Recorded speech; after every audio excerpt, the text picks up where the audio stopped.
हे यमुने, आप बड़ी दिव्य हैं। आपका नाम जब यमुना यमुना यमुना ऐसे कान में पड़ता है तो पाप के समूहों का नाश हो जाता है। यमराज कभी उसके समीप नहीं आ सकते। लोक में यमुना जी का प्रादुर्भाव भगवान सूर्य की पुत्री के रूप में भी है। विविध अनंत कथाएं हैं। जैसे गंगा जी को जाह्नवी कहा गया तो जन्म ऋषि पी गए और उनको फिर प्रकट किया तो उनकी पुत्री के रूप में जाह्नवी। भगीरथ जी लाए, भागीरथी कहा जाता है गंगा जी को। ऐसे श्री यमुना जी के भी विषय मूल प्रादुर्भाव भगवान श्री कृष्ण के वाम अंग से हुआ। फिर सूर्य की पुत्री, सूर्य के दो संतान जुड़वा हुए, यम यमी, यम यमराज और यमी यमुना जी। इसीलिए सूर्य नंदिनी भी कहा गया। हे यमुने, तुम्हारा भूतल पर दिव्य रूप है।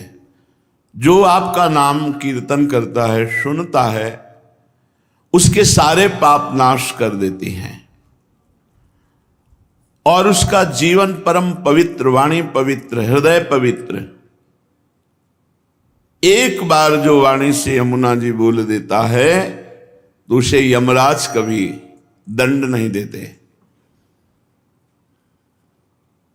आज बड़ी महिमा है कि अगर भाई बहन विश्राम घाट यमुना में स्नान करते हैं, बड़ा मंगल होता है, पापों का नाश होता है। कभी यमपुरी का उनको दर्शन नहीं होगा, कभी यमराज उनको दंड नहीं देंगे। आज यमद्वितीया कही जाती है यमुना जी रोचना, और यही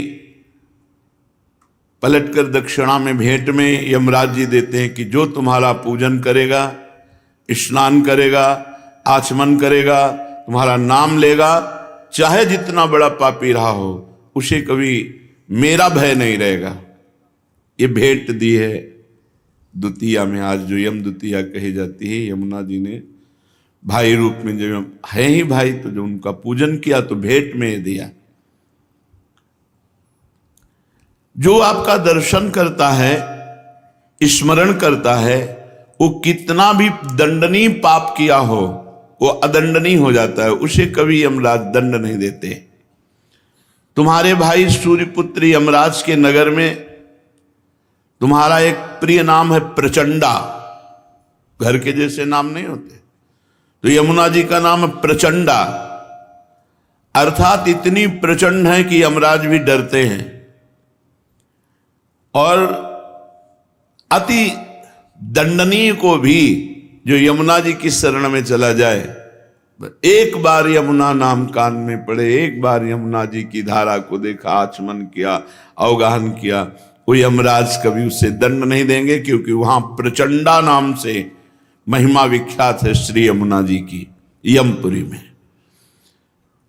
जो विषय रूपी अंधकार के कुएं में पड़े हुए हैं, जिसे काल रूपी पाप रूपी चूहा निगलने के लिए काली नागिन की तरह अविद्या उसे ग्रसित कर रही है, अंधकार संसार के कुएं में पड़ा, भोगों में काल उसकी आयु को नष्ट कर रहा है।